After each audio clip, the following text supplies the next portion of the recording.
Diam itu mati, bergerak tanda kehidupan. Dakwah adalah sebuah perjuangan yang berat, yang mana perjalanannya akan selalu mengalami pasang surut. Dakwah sendiri sangat dipengaruhi oleh kondisi para aktivisnya.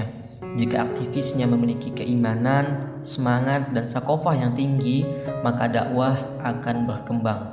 Artinya, peran aktivis dalam kemajuan dakwah sangat penting.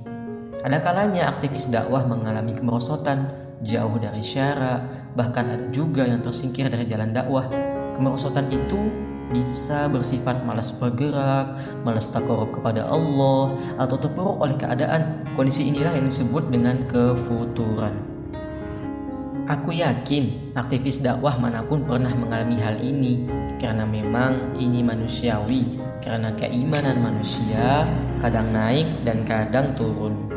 Namun, kita sebagai aktivis dakwah yang telah mengkaji Islam tentu sudah sering mendapat masukan berupa upgrade keimanan dengan selalu mengkaji materi Islam yang akan membuat kita akan selalu bangkit. Apalagi kita memiliki mabda Islam yang menjadi daya tarik ketika kita terdiam, dan ada problematika umat yang akan menjadi daya dorong sehingga kita akan selalu bergerak untuk berdakwah. Aku sendiri seringkali mengalami kefuturan. Tahun 2010 adalah tahun kedua aku mengkaji Islam. Di tahun ini, keadaan keimanan dan semangat dakwahku masih labil. Namun, di tahun inilah keistiqomahanku mulai diuji. Kisah itu dimulai ketika aku tergabung dalam sebuah lembaga mantel dakwah, lembaga eksternal kampus yang berdiri independen dan dana pergerakannya pun independen.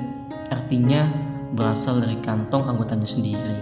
Aku menurut saja bila harus mengeluarkan uang untuk dana dakwah, karena memang interest dan antusias terhadap pengkajian Islam ini sangat tinggi.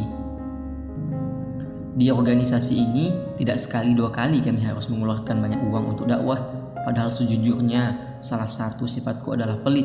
Jangankan untuk beli infak dan sedekah, beli buku kuliah saja aku selalu mikir-mikir. Tetapi entah kenapa semua sifat itu sedikit demi sedikit berubah, bahkan bisa memberikan waktu maupun uang untuk dakwah bersama lembaga ini.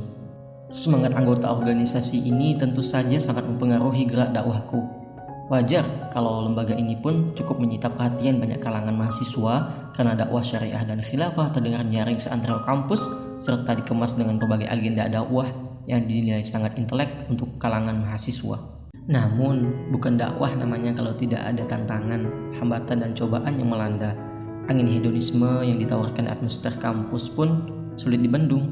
Satu demi satu anggota pergerakan ini berguguran, berhenti mengkaji Islam di tengah jalan, berhenti juga gerak dakwahnya, sampai akhirnya sahabatku yang mengantarkanku di dalam dunia dakwah sekaligus sosok yang sangat penting di organisasi ini pun ikut tergerus evolusi karena tidak bisa bertahan dengan kondisi yang ada. Dengan mundurnya ia sebagai ketua organisasi dan dakwah, akhirnya juga membuat organisasi terguncang. Agenda tidak berjalan sesuai rencana, organisasi jadi mandek dan kepemimpinan tidak jelas, untuk sementara diambil oleh ketua pusat. Namun akhirnya organisasi ini pun dibubarkan. Namun demi berjalannya dakwah, kami harus tetap bisa bertahan di arus pertarungan ideologi ini. Dengan sisa-sisa orang yang masih terinternalisasi mabda, kami mencoba membuat organisasi baru. Beda nama tapi konsep masih sama. Sisa-sisa semangat yang ada diramu dengan panasnya bara Islam. Kami mencoba bangkit dengan kekuatan yang ada. Untuk beberapa agenda masih dilaksanakan, namun pada akhirnya kami menyerah karena kondisi SDM yang kurang mendukung. Kami akhirnya bergabung dengan organisasi lain yang juga senada pemahamannya.